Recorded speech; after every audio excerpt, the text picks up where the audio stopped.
Bienvenidos a El Discurso. Hoy nos vamos a sumergir en un texto fascinante. ¿Pourquoi rit-on? Freud et le mot d'esprit de Sarah Kaufmann. En él, Kaufmann disecciona con una agudeza tremenda el análisis que hace Freud del Witz. Ya sabéis, el chiste, la agudeza, eso que llamamos un rasgo de ingenio, en su obra, fundamental, el chiste y su relación con lo inconsciente. Efectivamente. Y del análisis de Kaufmann emerge una pregunta, yo diría que crucial, casi como una herida abierta en el corazón mismo del texto freudiano, y también de su recepción. La pregunta es, ¿qué ocurre cuando intentamos traducir el Witz? A ver, dada su dependencia extrema de la forma lingüística, de la palabra precisa, incluso del sonido, ¿es la traducción una traición inevitable, un desmembramiento que nos deja solo con fragmentos inertes, con eso que Kaufmann, citando a Freud, llama membra disjecta? O por el contrario, podría ser que la traducción, aun con sus evidentes dificultades, sus pérdidas, actúe como una vía necesaria. Quizá, no sé, la única posible para acceder a aquello que Freud buscaba más allá de la superficie del chiste. Una vía para reconstituir un sentido más profundo, una estructura psíquica universal que late bajo estos fragmentos dispersos. Ese es el núcleo de nuestra conversación hoy. Tú vas a defender, entiendo, que la traducción, pese a todo, nos acerca a la universalidad psicoanalítica que Freud perseguía en el Witz. Así es. Sostendré que es una herramienta imperfecta, sí, pero indispensable para revelar mecanismos psíquicos que, creo yo, trascienden las lenguas. Y yo, por mi parte, argumentaré que la esencia misma del Witz, tal como Kaufmann nos muestra que Freud la entiende, reside inseparablemente en su cuerpo lingüístico particular y que la traducción, por definición, lo desnaturaliza, traicionando su potencia y su verdad. Permíteme comenzar entonces.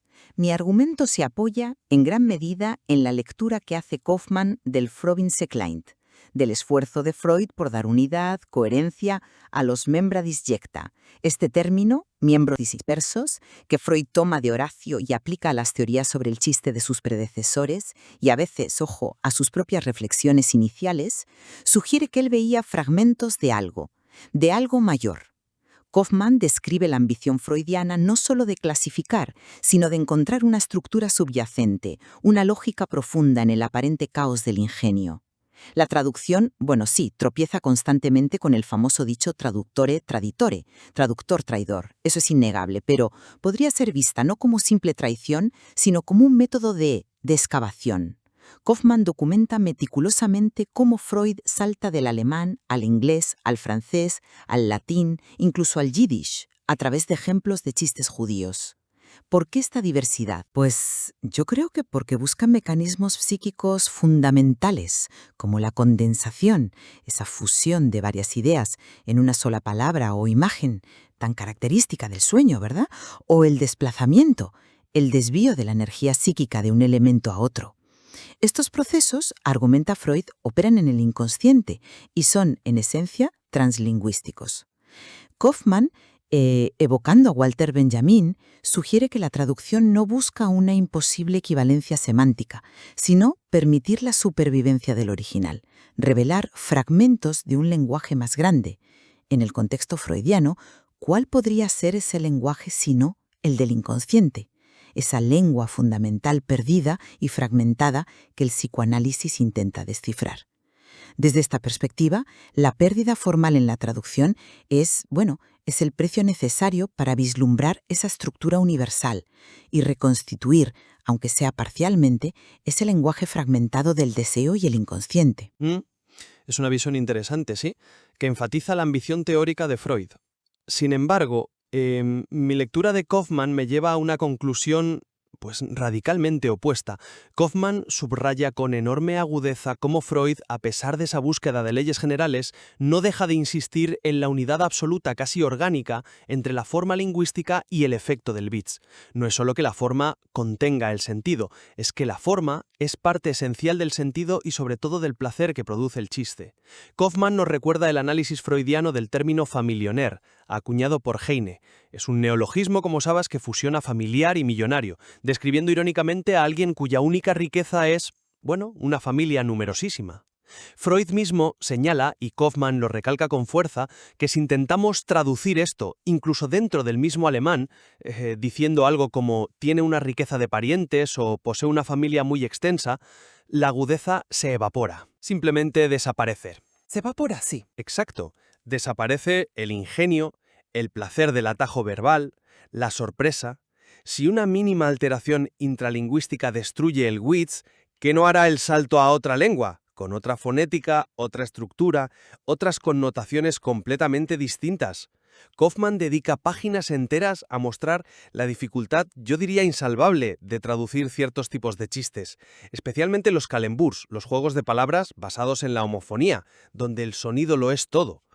Además, y esto me parece crucial, Kaufmann desarrolla una crítica sutil pero profunda a la tendencia de Freud a, digamos, domesticar la especificidad de muchos chistes, particularmente los judíos.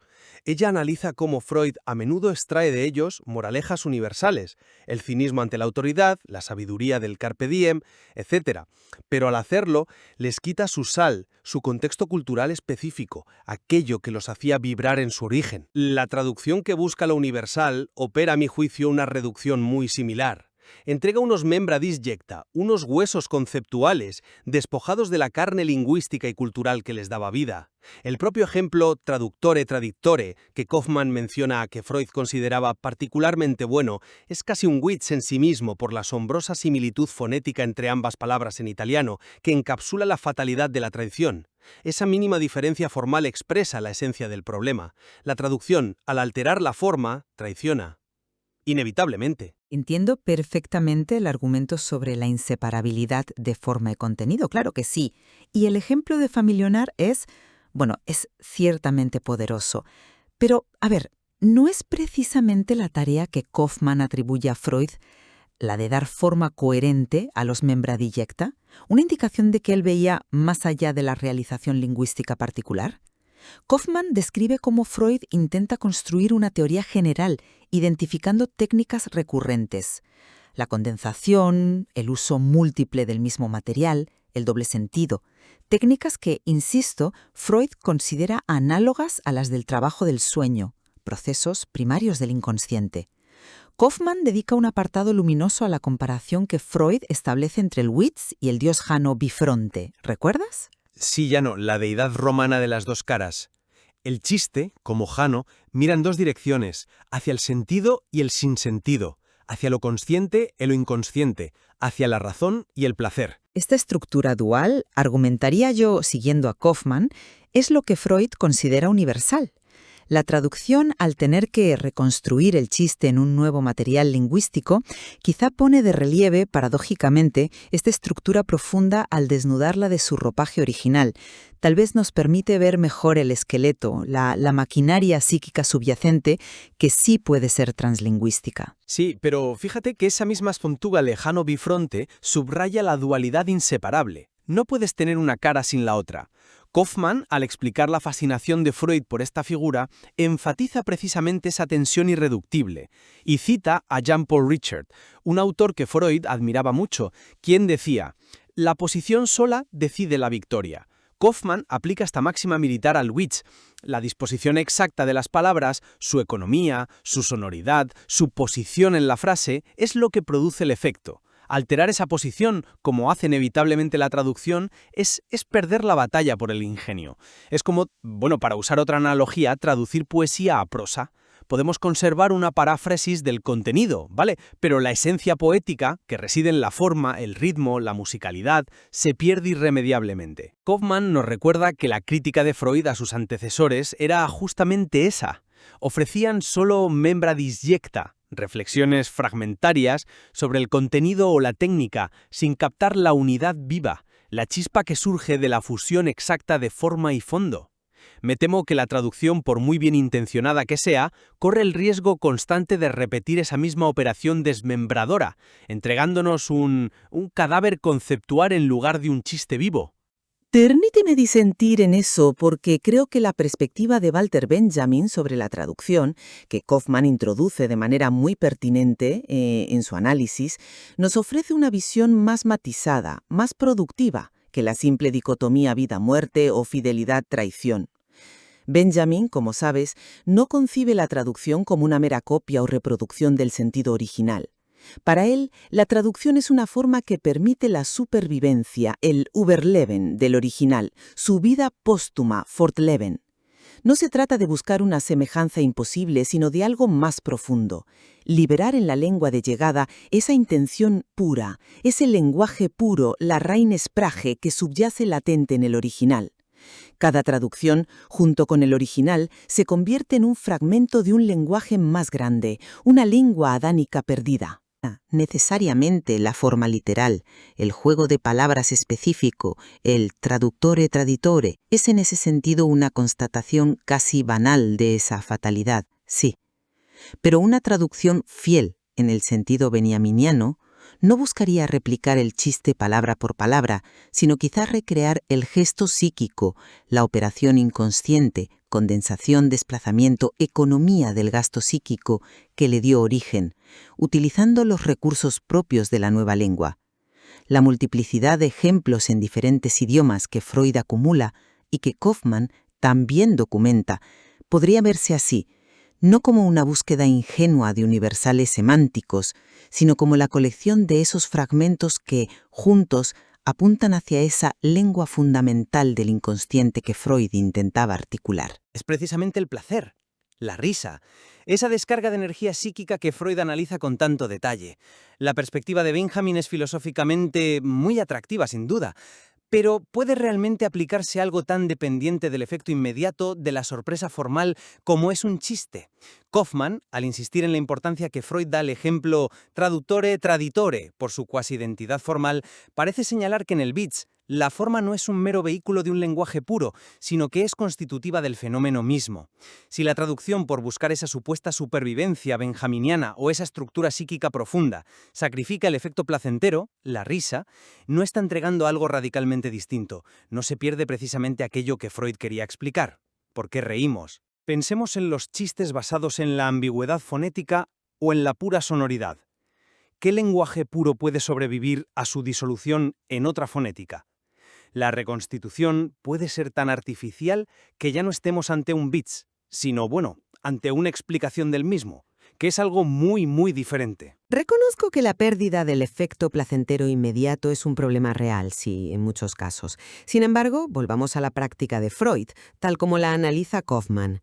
Ella dedica atención a cómo Freud trata los chistes judíos, por ejemplo, el famoso chiste del Schnorrer, el mendigo pedigüeño, al que sirven salmón en casa de un varón rico. Cuando otro comensal le reprocha que ese plato es demasiado caro para él, el Schnorrer responde con una lógica absurda sobre cuándo debería comer salmón si no es cuando se lo ofrecen, ¿no? Freud, analiza Kaufmann, tiende a extraer de estos chistes una moraleja universal, en este caso una especie de sofisma que justifica el placer inmediato, una crítica cínica a las restricciones sociales o económicas. Kaufmann critica esta reducción señalando que se pierde la especificidad cultural, la sal del contexto judío. Estoy de acuerdo con esa crítica, en parte. Pero, desde otra perspectiva, ¿no muestra esta operación freudiana buscar la moraleja universal, la estructura psíquica subyacente, aquí la rebelión contra el principio de realidad o las normas sociales, precisamente su interés primordial? Freud parece dispuesto a sacrificar parte de la especificidad cultural o incluso del efecto cómico más inmediato para conectar el Witz con leyes generales del funcionamiento psíquico. La universalización no sería entonces una simple reducción empobrecedora, sino el objetivo mismo de su análisis, usar el Witz como una ventana privilegiada a la estructura del inconsciente, aplicable a todos. Como se ve cuando Kaufmann muestra que Freud proyecta la estructura de Hanno Bifronte del chiste sobre la estructura misma del yo. Mi lectura de Kaufmann me lleva a una conclusión diferente sobre esa operación freudiana. Veo en el análisis de Kaufmann una crítica más radical a esa universalización. Cuando Kaufman dice que Freud les quita la sal a los chistes judíos al reducirlos a máximas como carpe diem o a una simple lógica sofística, está señalando, creo yo, una violencia interpretativa.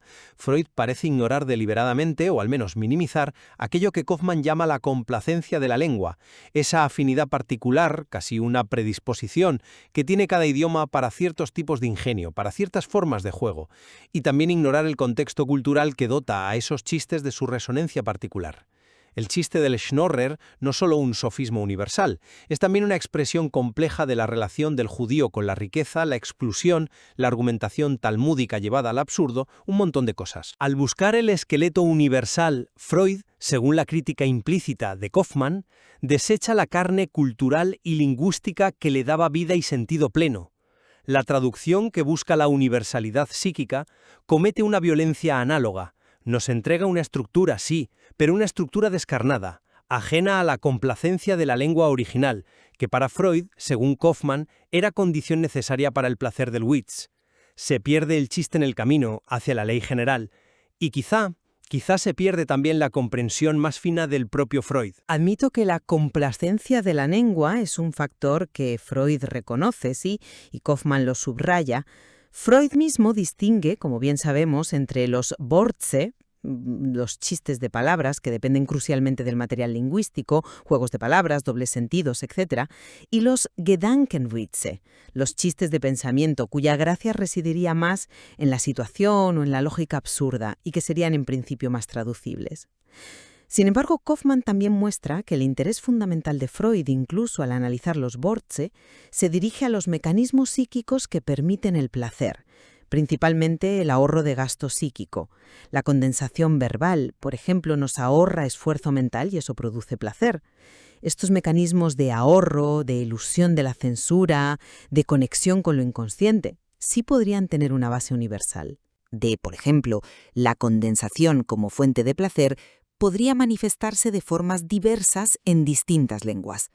Una traducción, aunque no pueda replicar el juego de palabras original, quizás sí podría encontrar una formulación análoga en la lengua de llegada, que active un mecanismo psíquico similar, permitiendo así comprender y transmitir la teoría freudiana sobre el placer del Witz, que es, en última instancia, el objetivo de su libro. Abordémoslo desde esta otra perspectiva. Kaufman resalta que Freud reconoce explícitamente la necesidad de esa complacencia de la lengua, e incluso del azar, la existencia casual de una homofonía, por ejemplo, para que muchos chistes, especialmente los Wortwitze, funcionen. Esta dependencia radical del material contingente de una lengua específica hace que la traducción no sea solo difícil, sino a menudo estructuralmente imposible. La distinción entre Wortwitz y Gedankenwitz no es tan tajante como a veces se presenta. Kaufman sugiere que incluso los chistes de pensamiento a menudo dependen de una formulación verbal extremadamente precisa. Recordemos de nuevo Familionaire. Es un chiste de pensamiento, la idea de la riqueza familiar, expresado a través de un juego de palabras intraducible. Cambia la palabra y el pensamiento ingenioso se desvanece. La complacencia de la lengua no parece ser un mero adorno superficial para Freud, sino la condición de posibilidad misma de esa alquimia que transforma una idea potencialmente trivial en una chispa de ingenio liberadora. Si la traducción no puede recrear esa condición, ¿qué nos queda del análisis freudiano del efecto del chiste? Nos queda la teoría, sí, pero una teoría cuya base empírica se desvanece en gran medida al cruzar las fronteras lingüísticas. Bueno, llegamos al final. Y la tensión persiste, claro, como era de esperar. Resumiendo mi postura, aunque la pérdida formal en la traducción del Witz es innegable y la materialidad lingüística es crucial, la lectura que Kaufman hace de Freud sugiere que la ambición freudiana iba más allá. Buscaba desentrañar estructuras psíquicas universales, mecanismos del inconsciente que se manifiestan a través del lenguaje, pero no se agotan en él. La traducción, entendida no como copia fallida, sino quizá como una reconstitución fragmentaria al modo benjaminiano, se convierte en una herramienta heurística, imperfecta, pero valiosa, en esa exploración. La traición a la letra es, tal vez, el peaje ineludible para acceder a una comprensión más profunda de la relación entre la psique, el lenguaje y el placer. Y yo concluyo reafirmando que el análisis de Kaufman, precisamente por su finura y atención al detalle textual de Freud, demuestra la primacía de la forma específica, de la unidad indisociable de sonido, palabra y sentido en la concepción freudiana del Witz. La traducción, al romper inevitablemente esta unidad orgánica, representa una traición no solo a la forma, sino a la esencia misma del chiste y a su efecto placentero y subversivo. Lo que a menudo obtenemos no es una ventana al inconsciente universal, sino pálidos reflejos conceptuales, esos membra disjecta que Freud criticaba en otros. La advertencia implícita en traduttore traditore sigue siendo desde esta perspectiva plenamente vigente para el Witz. Queda claro que la cuestión de la traducción del Witz no es un problema técnico menor, sino que nos enfrenta a la naturaleza misma del objeto que Freud estudió y que Kaufman ilumina de forma brillante. El chiste aparece como esa figura de Jano bifronte, ¿no? Mirando simultáneamente a lo más particular y contingente de una lengua y a lo más profundo y universal de los mecanismos psíquicos. Exactamente. Y es en la exploración de esa tensión irresoluble, tal como Kaufman la despliega en su diálogo crítico con Freud, donde reside gran parte del valor perdurable de ambos textos. Nos obligan a pensar de manera más compleja la intrincada relación entre lenguaje, cultura, inconsciente y placer. Sin duda, el análisis de Kaufman nos invita a seguir profundizando en cómo operan estas dinámicas mucho más allá de cualquier respuesta simple o definitiva.